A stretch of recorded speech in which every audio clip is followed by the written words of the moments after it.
everybody. You're watching the first episode of the Randy Forcier podcast. I'm Randy Forcier, residential loan officer with Norcom Mortgage in Saco. Been wanting to start a podcast for a long time. Was recently on some friends' podcasts and learned a little bit about the process. Found out it wasn't that hard, so I decided to give it a shot. So here we are. Plan is to do this on a weekly basis. New guests every time, talking about things that are kind of adjacent to my world, things like real estate, investing, small business, but at the same time profiling the people that are on with me, talking a little bit about their business. Hopefully I learned something, but most importantly, hope we can have some pretty fun conversations. So as I've been planning for this, put together a list of people that I would want to have on, and it was pretty easy for me to identify who I'd want to have on first, and it's my brother Matt, who's here with me today. Matt is a videographer, owns LMV Productions, lives in West Newbury, Mass. with his wife Heather and my niece Marin. He's the man, better version of me in every way, and super excited to have him here. So hey, Matt. I appreciate it. And I guess a little asterisk, in every way except height is the one big thing you have. But fired up to be here. And kudos to you, man. You've been talking about this for a long time. A couple of years now. This is something that you've really, really wanted to do. And good for you for taking the initiative and kind of diving in and getting going on this. Absolutely, bud. So about what you just said, though, I wasn't going to say anything about the height, but you always remind me that I got the height and you got the looks. That's exactly. I needed to get that. And you're set up in your basement. I'm at a place I do a lot of work with, Ember here in Newburyport. They're nice enough to allow me to use their studio space. So it just fired up to be here. Your video quality looks like you're in Afghanistan, so that's perfect. Good. I shouldn't have said exactly where I am because I should be like an undisclosed location, so you guys don't know where I am. But all right, well, hopefully it comes across a little better once this is actually uploaded somewhere. Absolutely. So. No, it's great, pal. I'm happy to have you here. We'll have some fun. I even talked to you about doing this, like me and you, something where me and you talk about podcasts. We obviously listen to a lot of podcasts, over the years. We'll get to that in a second. Obviously, it's a big commitment to do something weekly, the two of us. But I'm pretty confident that if we had, we probably would have already signed a deal with Spotify at this point. Who knows? With everything going on with Joe Rogan they were looking for replacements and what they could possibly do. And I think if you and I did do a podcast, we'd maybe be able to take that spot. But it's funny because we always, for a long time, we've said, like, what if people just recorded our phone conversations, people would be surprised, it would be a podcast and what we talk about, we talk about, 2-3 times a week, and we kind of have our rotation of topics that we go on. So it's funny that you took the initiative and got this going, and I'm pumped to see where it goes. Definitely. Same here.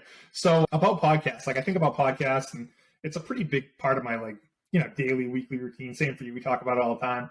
I think back to when I started listening to podcasts, maybe 15 years ago, right? 12, 13, 15 years ago. What is the first podcast that comes to mind for you that you listen to? What was the one that kind of set it off? The first one was Bill Simmons' podcast.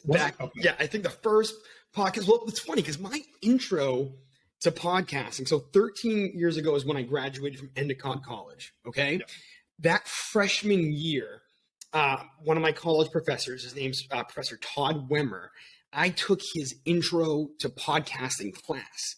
And this was a time where no one knew what podcasting was, had no idea what podcasting was. And I learned a lot about it. And part of the program was to go out and record a podcast. And in Beverly, it's right next to Salem.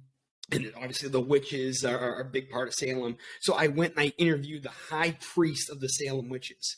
And I talked to him. He was a very interesting guy. I talked to him for about a half an hour, and I came back and I listened to the audio. And the entire time he's talking, I'm like, yep, completely ruining anything that I got. And it was a good learning for me. But that was my first intro to podcasting, was taking that class. And then once we started downloading through iTunes, the Bill Simmons podcast, who was with ESPN, and now he is the founder of The Ringer. He's kind of, to me, the godfather of podcasting. I'm listening to you as I'm saying, Yep. Every time. It's funny because it's like having a normal conversation. You're acknowledging it and that kind of stuff. But I remember that being the biggest learning I got from that first intro to podcasting class. So good advice. Thanks, bud. I think back to podcasts back in the day, and I think it started out with listening to Adam Carolla. Like there was a time that we would listen to Adam Carolla all the time. Yes, the Ace Man in person, which was awesome. And it makes me think of like how ahead of the game he was probably on a lot of this stuff, like a daily podcast, doing like in-person shows, getting people out there. I mean, I know Joe Rogan does that, like a million podcasters take their podcast and do like live in arena, in club type things. And then since then, it's like, a Bill Simmons rotation, all kinds of sports, pop culture, movie stuff. So it's been fun. So it's been fun. But what I think we're interested in, because I know you are also interested in there's two different kinds of podcasts that we like. We love like the interviews, like, you know what I mean? Like just having two people having a long form interview conversation that can go much more deep than like the late night talk shows or things that celebrities or things on. So one topic and really diving deep. But we've also, I remember Serial, obviously, when that came out. And that was a different kind of podcast, a little bit more investigative, journalistic podcast. And that was huge. I remember us talking. Must listen. They had the skit. I remember for SNL. And Sarah Koenig was on like Colbert at that point when he was on Comedy Central, and that was like the first podcast I think that really made it super mainstream was Serial. And then you and I know we've listened to other ones as well. Like, I think back to that Richard Simmons one. Do you remember that Richard Simmons one? Oh my gosh. It sounds weird to even talk about, but that was an awesome podcast. There was like a time that I was like, oh my God, Richard Simmons is like being controlled by his like date or whatever. And it was, I still don't even know what really happened, but that was one I was all in on. That's hilarious. I completely forgot about that one, but that was one, it's a perfect example. Like that was like a great investigative piece that every week it kind of left you on the edge of your seat. And it's just like, the top, like Richard Simmons, like you and I, I know. Maybe you're a big Richard Simmons guy. I don't know. But I thought you were more of a big Richard Simmons guy. Yeah, but it's definitely an interesting podcast. That was interesting. So I know you and I have been listening, I used like 13, 15 years to different podcasts. And then we kind of have our rotation right now. So it's awesome. Well, here we are, pal. Again, I'm glad to have you. You got a little bit of a sense of what I'm looking to do with this. So what I'm hoping to do is spend a good amount of time talking about you, talking about LMV Productions, and then just kind of going from there. So why don't you just catch everyone up, tell everyone a little bit about yourself. Yeah, it's funny too, because I know when you kind of talked to me about this and said we were going to be doing this, it's like obviously I know what you do, you know what I do, obviously, but like when we're talking on the phone, we don't talk about like work very often or like what's going on. We always talk about, families, movies, TV shows, and that kind of stuff. So it's good to for us to dive in and chat with you too and hear more about all the things you do. But so I am the owner of LMV Productions, based here down in West Newbury, a small video production company, focuses on, we do some wedding films, corporate films, live events, videos for small businesses that really focus on storytelling. We kind of do it all in that sense from a video production standpoint. Been doing this now since 2010. So after I graduated from Endicott, I did a quick stint with MTV's The Real World with other Biddeford alumni, Tracy Chaplin. He helped me get a job there. I was a production assistant with that for 6 months in DC. And then coming back home, I wanted to come back to Maine. And then our mutual friend, Jamie Gagnon, another Biddeford guy, him and his dad, Ron, owned a video production company called Lasting Memories Videotaping, where they were kind of, in our area, the go-to wedding videographers. They did my wedding. They did your wedding. A lot of our friends and family's wedding in the area did an amazing job. And Jamie asked me to kind of come on board, and he taught me so much about the wedding industry, about running a video business, running a business in general. And our relationship kind of grew and stuff.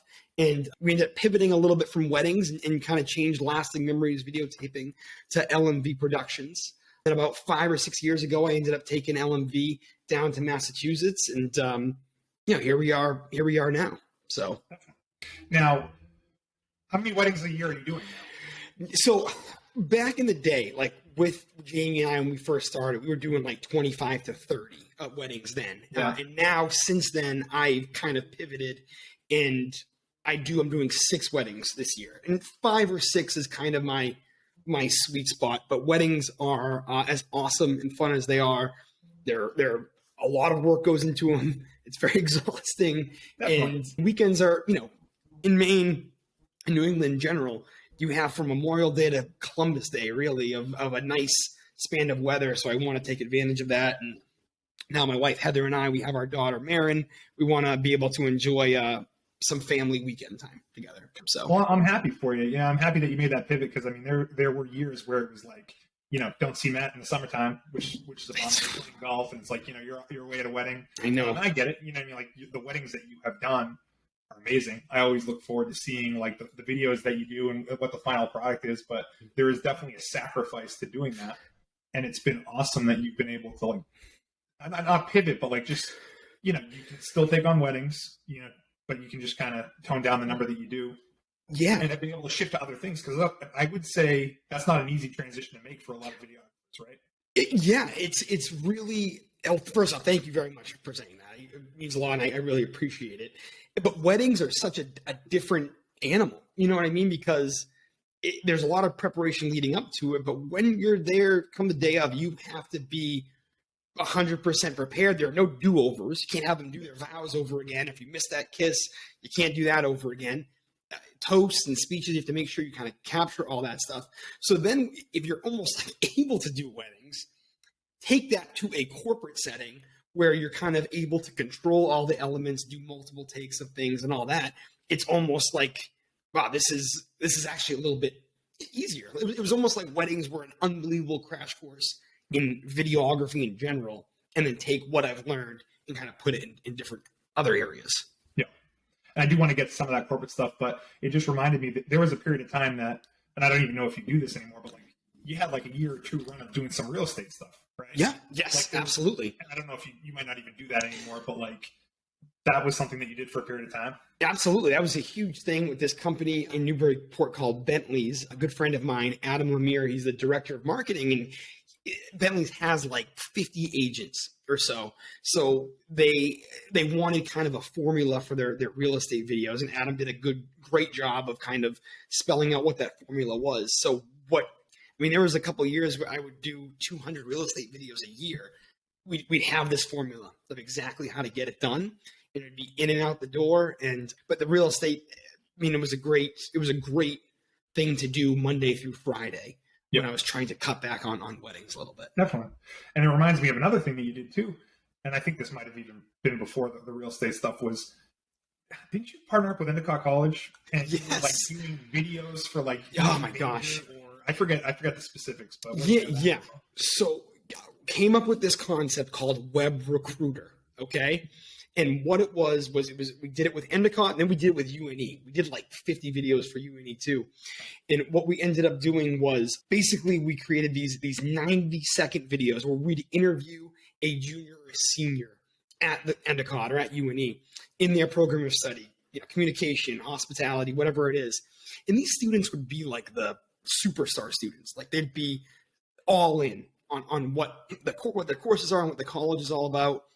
And what we do is we'd film them and then get some footage of them in the classroom and kind of package these 90-second videos.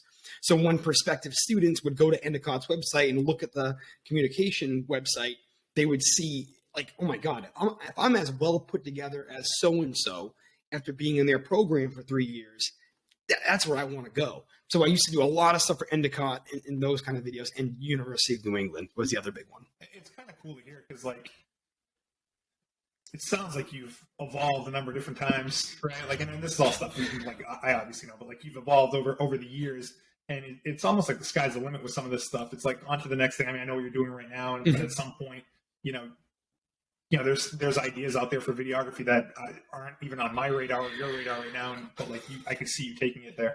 One of the big things, and I get this question, as I know. Still in the middle of the pandemic, winding down, however you want to look at it. But like, I get the question like, oh my gosh, how did the pandemic like affect you? And the truth is the need for video grew exponentially during the pandemic because people weren't getting together. So what companies would be doing is they'd be filming themselves on Zoom, or I would go film them with a mask on and all the wipes and all that kind of stuff, and put together these videos they would then send out to the masses. When pre-pandemic, people would all get together and they'd hear these things in person. But that was a way which helped me pivot, because weddings weren't happening. And that was kind of a big thing that allowed me to transition into what I'm more doing today. So talk about what you're doing right now. So I get a sense of what you're doing, but let's hear a little bit more about it. Yeah. So as I said, we still do weddings. We have 6 weddings on the books this year, but we're doing a lot more corporate stuff. Biggest partner I have is the place I am right now, the company called Ember, which is a gathering agency here in Newburyport that works with brands nationally and internationally to put on these amazing in-person events, whether it be sales meetings, President's Club type stuff, conferences, all these big things. And I'm kind of a partner with them to help them managing their media, whether me filming stuff or me outsourcing to other videographers and editors that I know, and kind of managing their media and working with their team on a weekly basis. So that's a big, to go some pretty cool places, right? You meet some pretty cool people. It's an amazing, first, the company is an amazing company to work for. I love the people, and really gives me that camaraderie environment, which is really great when you're, a sole business owner. You don't have that, camaraderie and really ability to talk with a lot of people. So that's been fantastic. But then their clientele, I know you and I both like, golfing. FootJoy is one of their biggest brands, Titleist and the parent company, a cushion of them. So we got to go to do some fun shoots with them down in Florida and California. Costa Sunglasses, we were in Puerto Rico for a little bit. So they just have some cool brands to work with, and no job is ever the same. So which is awesome, which makes work fun. I want you to mention, you got a chance to hang out with JT, Justin Thomas. Yeah, I mean, we were down for a shoot for FootJoy down in Jupiter, Florida area, where we got to interview Justin Thomas, and they brought on FootJoy as one of their biggest and newest additions, a female professional LPGA player, Jessica Corda, who was awesome to deal with her too, and just kind of see them to interact and us film it. It was awesome. I mean, it was like so cool. We always joke about how if you ever need someone to hold the boom mic, any of these things, I'm always available. No big deal. Super flexible schedule on my end. You can do everything remote. So just let me know. Anytime, the time we get something with Tom Brady, I promise we'll get the boom mic ready, and you'll just be kind of walking around with your arms up. It doesn't even have to be connected to anything. No. It obviously won't be. I'll just hold it, and it'll be great. You'll be walking around with like headphones, and like the headphones aren't like just like hanging off you. Like there's like absolutely no. It's not plugged into anything. Clearly not. Like it's like upside down. Yeah. But when we get the Tom Brady thing, you'll be holding the boom mic for sure. Absolutely. Now, I was thinking too. Tell me again the story about the whole Barstool thing you did, because you did do like a Barstool. That was That was with Ember, and that was with FootJoy as well. So I wasn't with Barstool, but Barstool was associated with this thing where it was called a blackout event at Bethpage Black Golf Course on Long Island. It's like I know they ended up, I think, hosting the PGA Championship there a couple of years ago. It's a pretty well-known course. And what the course is known for is it is open to the public. However, they only have a certain amount of people they allow to play at the course every single day. So what people do is they literally camp out the night before in the parking lot. Mm-hmm. They'll show up at 6, 7 p.m., park in the car, like park in their spot, and sleep in their car all night long. They'll wake up at 5 a.m. They'll go to check in, and they only take so many people. So what FootJoy did was they ended up kind of renting the golf course. So what people started coming in and lining up, and what Ember did with FootJoy was they made this huge like tent, which with like grills and games inside and all that kind of stuff. And they surprised the people waiting in line, saying, "Hey, you guys are." No matter what, you guys are going to play tomorrow. We actually have beds for you to sleep in outside." And they had a professional golfer, Jimmy Walker. I always pick him in my DraftKings line exactly because of this. He was awesome, and the Barstool foreplay guys were there. And they were really cool, and we just got to film that event that night and the next day we got to film out on the golf course. And it was, it's probably one of the more memorable things I got to be a part of. It was a lot of fun. I remember talking about that, man. But that was like what, 3 or 4 years ago? I think that was like maybe even closer to 5 years ago or so. Yeah, it was an awesome event. Time flies. So I guess I'd ask, like, as a videographer, what do you think the most important thing or quality that you have has led to success for you? The most important thing is definitely realizing that I cannot do it alone. So I remember doing it with, I remember editing a wedding one year. This is just when I was kind of by myself. It was like Christmas Eve, the day before Christmas Eve. And I was just like hitting my head against the wall. And I'm like, at this point, you're editing for how many weddings straight, hours straight weddings, I end up kind of all looking the same. And I just couldn't, I was in such a creative bind and I had to get this film to the couple by Christmas Eve. And I was just like, I cannot do this. Like, I'm exhausted. I'm not doing a good job editing this. It's not it just wasn't coming together. So that was when I made a decision to reach out to an editing company. Archaeus Creative. They're based out of California. And I remember I was petrified to have them edit a wedding for me. Because when you're like, I don't know, a sole business owner or with a videographer, a lot of people tend to think no one can do it better than me. It's going to take me just as long to train someone or explain to them what I want. Why don't I just do it myself? Once I got out of that mentality and brought them on, and I remember not being able to sleep that night because it was a huge financial investment. I didn't know if I was going to be able to do it. They were going to be able to do it. And I got the first cut and I was blown away. And I was like, these guys, they're so much better than me. They're worth every penny. And it's making my life a lot easier because now I didn't have to be behind a computer editing. I could go out and talk with people to grow the business. I could go out and film more, do more things that I'm better at and frees me up. So once I got the realization that I can't do it alone and kind of build this team around me, that changed everything. And now Archaeus, this awesome editing team, does probably about 90% of all my work, not just weddings. So that was the biggest learning I've gotten over the years. Such a good learning for anyone that's listening, even for myself, like being able to delegate tasks that either you're not as good as you'd like to be, or it's just like cheaper to have someone else do it, or just frees you up to do things that make you more money or things that you enjoy more. Yeah. It's like spending more time with Heather and Marion or whatever the case may be. Like, I think that's like great advice for any business owner, regardless of the industry. It's huge. It's huge. That was the biggest thing. And they're great and have an amazing relationship with them. And then I remember the other great piece of advice I got was from my college professor, Todd Wemmer, where it was after I graduated and was talking about weddings, and he could tell I was doing like 25, 30 weddings a year and maybe was looking a little burnt out. And the best advice he gave me was double your prices and lose half your clients. I knew you were going to say that. And it's something I talk about with other people I network with. Yeah, I mean, you'll lose some weddings, but like you'll make more money and quality of life improves. And, I guess if you're not worth it, the market will kind of take hold, but clearly you are. I'm happy to see that you did that and have had success with it.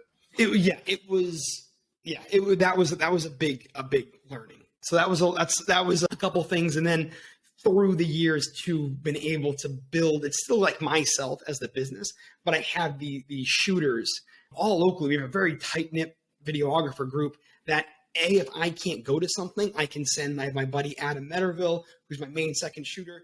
I can send him places on my behalf and he does an amazing job, or he'll second shoot with me. So we have this and I have other shooters too, this team around us that's been very helpful. So that's awesome. Good advice. Thanks for sharing that. I guess that's the main stuff that I want to hit today. Get a little bit of a chance to profile you. I love talking about these old stories with you. It's stuff that we've talked about over the years. So it brings back memories for me, not just you, I'm sure. So it's cool. Well, then too, and I kind of wanted to talk, because we talk a lot about we don't talk a lot about business. We talk a lot about movies and TV shows and family and all that kind of stuff. But with you, you have some kind of exciting things happening with work right now too. I know you're going to be moving into your new office space. How are things going with you guys over at Norcom? Yeah, Norcom's great. We decided to buy a building, move our office, perfect timing. Peak of the real estate market, rates are up to 1,000,000%. So, that's I know, right? It's like perfect time. But it's good. We've business has been great over the years. We're super fortunate. lucky to work with my partners, Chris and Brian. That's a good thing going How for us. long have you been with those guys now? It'll actually be 7 years on July 1st. 7 years. 2015, July 1st. And it looks like we'll be in our new space July 1st, 2022. So 7 years on the dot. I hope so. It's slow going, getting stuff done. But, we're super excited. A little bit of progress here, day by day, week by week. 2 months to go. We'll see what happens. And obviously, I know we're timing this because it's a very initial conversation right now, but you did see like the news yesterday, like the interest rate, like what is going on in your world? And obviously the news came out yesterday, like what's going on with you guys? Yeah, the interest rate rising stuff that people see, a lot of times people, equate that to like mortgage rates rising because that happens like in the moment that it happens. A lot of times where people are like, got to refinance or I got to buy before they raise interest rates. And it doesn't quite work like that. Mortgage rates are more market driven than something that are dictated by something like the Federal Reserve, like what you hear about yesterday. Although it does kind of have an impact on things over time and in different ways. Rates have been rising pretty steadily since the fall. Last September, rates were in the low 3s and now they're in the low 6s. And to give you an idea, I was talking to someone just this week, hadn't heard from them since last September, and they were looking to buy a house for $325. But the down payment they had, the payment last fall would have been probably around $1,800, and now they're looking to buy still. And with the increase in interest rates, that same $325,000 house would have a payment of $2,350 per month. Jeez, so that's a huge amount of money. Yeah, that's basically changed in the past 6 months. And so either people have to be okay with spending that additional $500-$600 a month because rates have risen so much, or they can no longer afford to buy because that $2,350 is now above their limit, and now it's back to waiting for prices. So it is still a competitive market despite all that, despite high prices, despite high interest rates. There's still plenty of people that are looking to buy, but we're just trying to navigate that market, set realistic expectations with people, and do whatever we can to help. That's what it's all about. One thing too, I think I'm just so proud of you and everything the last few years, how ingrained you are in the community. You know what I mean? Like how you're involved, obviously, with all like the local businesses. The obviously you're on the school board, all B&I groups and that kind of stuff. How much like value did you guys put into kind of that relationship building, especially in like where you guys like live and stuff? Yeah, early on in my career, it was pretty clear to me that that's like how I'm going to grow my business. Whether it was early unofficial networking groups that I think you might have even attended sometimes. Jeez, I remember that. Yeah. Like that, but like even joining the Rotary Club, which I thought was super helpful to my growth in the business. Here I am, 20-something-year-old kid joining this Rotary Club. That's a traditionally older group of people. People that own businesses in the area, Biddeford, Saco, or Southern Maine in general. And it was great for like networking with those people. And I'm no longer part of that group, but I've transitioned to other things, like you said, like school board type stuff, and B&I and softball. Those are my main things right now. But it was clear that I had to get myself out there. And same for you. I know you were in Chamber of Commerce, other networking groups. So it gets back to needing other people, and I try to just meet as many people as I can, and I'll honestly like help as many people as I can. I'm a big believer, not to go off on B&I, but one of their mottos is givers gain. That's something that I try to live by. I try to give as much as I can, whether it's the causes I support or groups that I'm a part of, and know that type of stuff comes back to me. And it has. Great mentality. And it takes time. You know what I mean? Like the biggest thing is people kind of think things happen quick, but once these relationships, once you keep showing up and showing up and showing up at things, eventually something clicks and these relationships really start to form. And I know I was just having coffee with a realtor this morning. I knew a realtor a few years in the business, and that was one of the things that we talked about, just kind of laying tracks for stuff. Now that I'm, 13, 14 years in the business, it is a little bit easier. It is nice when people are reaching out on a daily basis for mortgage related stuff, but it wasn't always that way. It was all these things that I think that both of us have done over time that have kind of led here. And it's a work in progress, always trying to build new relationships or find ways to network, but it does get easier and it does start to snowball over time. So it's good, Awesome. It's good. No, it's good. That's good advice. Like you said, time flies. It's wild to think about that. Now I need you to be my Joe House. I need you to be my Johnny. I'll give you a call. Complex litigation. Oh, Johnny. When I'm like, someone cancels on me, I'm like, Matt, you need to step in for a half hour and we'll figure out something to talk about. I know we have a lot of things coming up. We got Doctor Strange. We're hoping to see. I know that's coming out this weekend. We want to go see that next week. We got Stranger Things. starting later this month. We got The Boys A starting. lot of good TV to talk about. Oh my gosh, there's so much good content, and that's what most of our like literally we'll talk for a half an hour. We definitely talk more like TV shows and movies than we do even sports. You know, Yes. like Yeah. we definitely talk sports, but like I'm out on the Red Sox and we've been talking a lot of stuff lately, which I'm fired Yes. up about. Yeah. We definitely talk mostly about podcasts, you know, movies, TV shows, which Yeah. is great. You know? Yeah. So anytime an emergent someone cancels on you, we'll have something to talk about and do a deep dive into. So Awesome, love it. So we'll end it with how people can find you online or contact you. yeah, so as far as social media goes, Instagram's really the only place I really am, and it's just at Matt Forcier. You'll see a lot of pictures of obviously my daughter Marin, my wife Heather, and my black lab Desmond. A lot of pictures there, as well as like some video stuff that we do. But that's the best place to find me. I'm really kind of not really on Facebook yet, and waiting for the metaverse to take place and see what that's all about. So we'll see. Yeah. Well, listen, this was great. Way better than I thought it would go. Love talking to you. And honestly, does feel like one of our phone calls that we now have a permanent record of that will be online for, Yes. for at least Mom to see. I think Mom might watch it. We'll see. Mom is definitely gonna watch it. Yeah, we'll send it. We'll send it to Mom. It's funny. Half of our family thinks I'm a photographer, so this is gonna be like news to them when they actually watch this thing. For them. Yeah, they literally are always like, "Hey, can you bring your camera and take pictures?" Yeah. And I'm like, "Guys, that's not what I do." You know what I mean? But so it'll be eye opening for family stuff. Yeah, this is going to change things. So. Exactly. All right, bud. Well, thanks for joining, pal. We'll talk soon. All right. All right, but thanks so much. Great job. All right. Thanks, pal. All right, bye.